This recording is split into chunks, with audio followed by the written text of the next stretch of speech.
Hi all, welcome back to my YouTube channel. Before starting this video, please subscribe to my channel. For more updates, press bell icon.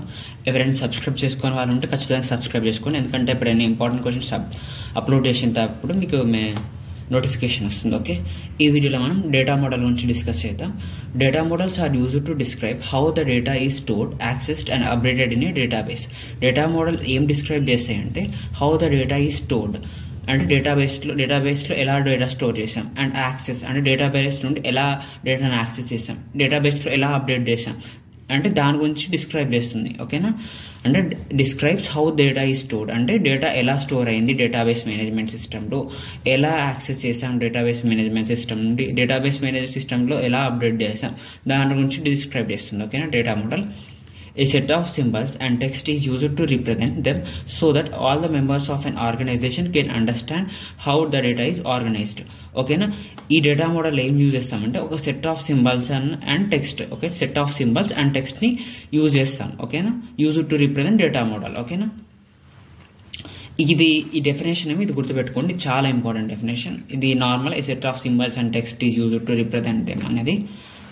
ఈ types అయితే చాలా important. Okay, first one hierarchical model. Hierarchical మోడల్కి diagram ఇది, అంటే just ఎగ్జాంపుల్కి సంబంధించిన diagram. For example ఒక vehicle ఉంది. ఫర్ ఎగ్జాంపుల్ మనం రియల్ వరల్డ్లో ఒక ఎగ్జాంపుల్ తీసుకోం. వెహికల్ ఉంది. వెహికల్స్లో ఎన్ని టైప్స్ ఉంటాయి?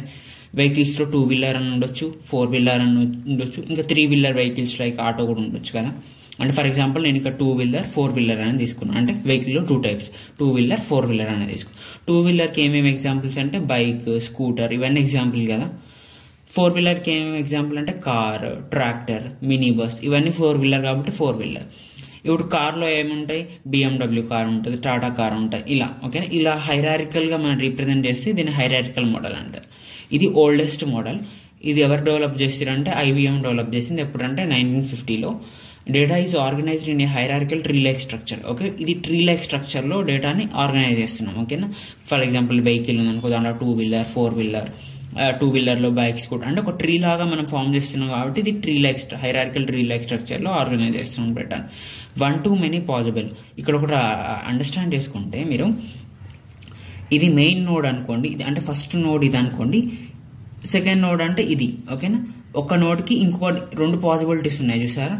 ఇంకా ఇది మళ్ళీ పేరెంట్ నోడ్ అనుకోండి, దీనికి 2 పాసిబిలిటీస్ ఉన్నాయి. అంటే ఇది పేరెంట్ నుండి చైల్డ్, అంటే ఒక పేరెంట్ ఉంటే దాన్ని మల్టిపుల్ చైల్డ్స్ అనే పాసిబిలిటీ ఉంది అని చెప్పుకోవచ్చు. ఓకేనా, వెహికల్ అనేది పేరెంట్ అనుకోండి, ఈ 2 వీలర్ 4 వీలర్ అనేది చిల్డ్రన్స్. అంటే 1 to many అంటే ఒక్క పేరెంట్కి 2 చిల్డ్రన్స్ ఉండే పాసిబిలిటీ ఇక్కడ ఉంది. ఓకేనా, రేర్లీ యూజ్డ్ నౌవేడేస్. అంటే ఇప్పుడు మనకి ఈ నౌవేడేస్లో రేర్గా యూజ్ చేస్తున్నారు. Okay, next network model. Extension to hierarchical model. Hierarchical మోడల్కి extension network model. Okay, diagram ఇది. మెనీ టు 1 పాసిబుల్. ఇక్కడేం 1 to many పాసిబుల్ అయింది, కానీ మెనీ టు 1 అనేది పాసిబుల్ కాలే హైరార్కల్ మోడల్లో, కానీ ఇక్కడ మెనీ టు 1 పాసిబుల్ అయింది. ఎలా అంటే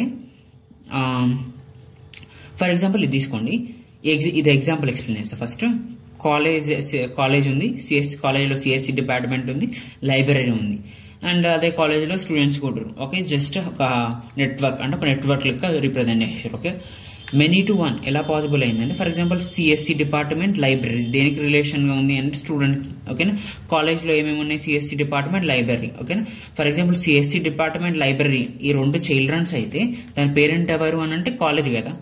అంటే మెనీ టు 1 పాసిబిలిటీ అయితే ఉంది కదా ఇక్కడ. More than 1 parent. ఓకేనా, మోర్ దెన్ 1 పేరెంట్. ఓకేనా, ఫర్ ఎగ్జాంపుల్ ఈ 2 చైల్డ్స్ అయితే దీనికి ఇది పేరెంట్ ఉంది, ఇది పేరెంట్, అంటే మోర్ దెన్ 1 పేరెంట్ కూడా పాసిబిలిటీ ఉంది. ఓకేనా, జస్ట్ ఈ కీపాయింట్స్ గుర్తుపెట్టుకోండి, మీకు అర్థం కాకుండా నేను చెప్పేది. ఈ డయాగ్రామ్స్ గుర్తుపెట్టుకోండి. ఇదే వేయాలని లేదు, మీరు వేరే కూడా మీరు చేయొచ్చు, కానీ ఈ స్ట్రక్చర్లోనే ఉంటాయి diagrams.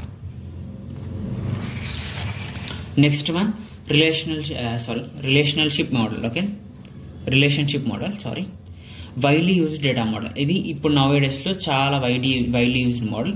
Basic structure is table. ఇంతసేపు మనం ట్రీ లైక్ స్ట్రక్చర్లో చూసాం, నెట్వర్క్ లైక్ స్ట్రక్చర్లో చూసాం కదా. ఇక్కడ బేసిక్ స్ట్రక్చర్ ఏంటంటే టేబుల్. సింపుల్గా మనం డైలీ యూజ్ చేసే మోడల్ ఏంటంటే రిలేషన్షిప్ మోడల్. ఓకేనా, ఫర్ ఎగ్జాంపుల్ జస్ట్ ఎగ్జాంపుల్గా ఒక టేబుల్ వేయండి, నేమ్, రూల్ నెంబర్, సెక్షన్, రాజు, రామ్, శివ, ఇలా రూల్ నెంబర్స్ కొన్ని వేయండి, సెక్షన్ ఇది వేయండి. ఇక్కడ మీరు ఐడెంటిఫై చేయాల్సింది ఏంటంటే కాలమ్స్ నేమ్ అంటామంటే ఇక్కడ ఫీల్డ్స్ అన్న అంటాం, అట్రిబ్యూట్స్ అన్న అంటారు. రోస్ నేమ్ అంటే రోస్ అన్న అంటాం, టపుల్స్ అన్న అంటాం, రికార్డ్స్ అన్న అంటాం. ఇవి డేటాబేస్ మేనేజ్మెంట్ సిస్టంలో చాలా ఇంపార్టెంట్. ఓకేనా, మీకు రోస్ అన్న ఒకటి, టపుల్స్ అన్న ఒకటి, రికార్డ్స్ అన్న ఒకటి. మొత్తం డేటాబేస్ మేనేజ్మెంట్ సిస్టంలో అక్కడక్కడ టపుల్స్ అన్ని యూజ్ చేస్తారు, అక్కడక్కడ రికార్డ్స్ బాగా అంటారు మీరు. ఓకేనా, రికార్డ్స్ అంటే ఏంటిదంటే రో అని అర్థం. ఓకేనా, కాలం అంటే ఏంటిది అంటే యాట్రిబ్యూట్స్ ఎక్కువ ఉంటారు. నేను నెక్స్ట్ వీడియోస్లో ఎంటిటీస్ అంటే ఏంటి, యాట్రిబ్యూట్స్ అంటే ఏంటియో చెప్తాను. కాలమ్స్ అన్న యాట్రిబ్యూట్స్ అన్న ఒకటే.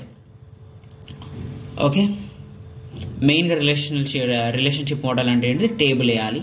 ఒక ఎగ్జాంపుల్కి basic structure is table, widely use data model. ఓకేనా, next object oriented data model. ఇది రియల్ వరల్డ్లో మనకు బాగా యూజ్ చేస్తాం. Data is stored in the form of objects. ఓకేనా, ఆబ్జెక్ట్స్ ఫామ్లో డేటాను స్టోర్ చేస్తారు. మీరు already object oriented programming language Java నేర్చుకున్నాలి.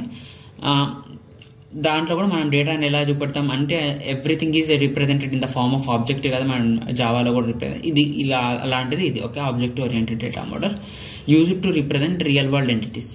ఓకేనా, రియల్ వరల్డ్ ఎంటిటీస్ని రిప్రజెంట్ చేయడానికి యూజ్ చేస్తాం. ఇక్కడ for example employee and department అనే 2 టేబుల్స్ ఉన్నాయి. Employee and department are 2 objects. అంటే ఈ ఎంప్లాయీ ఆబ్జెక్ట్, ఇది department objects, employee table, department table అనే 2 objects linked each other with department ID. Okay, ఈ 2 ఆబ్జెక్ట్స్ ఎలా లింక్ చేయబడినాయి అంటే డిపార్ట్మెంట్ ఐడి. ఒక దీంట్లో కొన్ని ఫీల్డ్స్ ఉన్నాయి, దీంట్లో కొన్ని ఫీల్డ్స్ ఉన్నాయి. దీంట్లో ఏం ఫీల్డ్స్ ఉన్నాయి, attribute, name, salary, department ID అనే ఫీల్డ్స్ ఉన్నాయి. దీంట్లో attributes, department ID, department name ఇలా కొన్ని ఫీల్డ్స్ ఉన్నాయి. ఈ 2 ఎలా లింక్ చేయబడినాయి అంటే డిపార్ట్మెంట్ ఐడి అంటే 2 సిమిలర్గా ఉన్నాయి కాబట్టి దీంట్లో డిపార్ట్మెంట్ ఐడి ఉంది, దీంట్లో డిపార్ట్మెంట్ ఐడి ఉంది.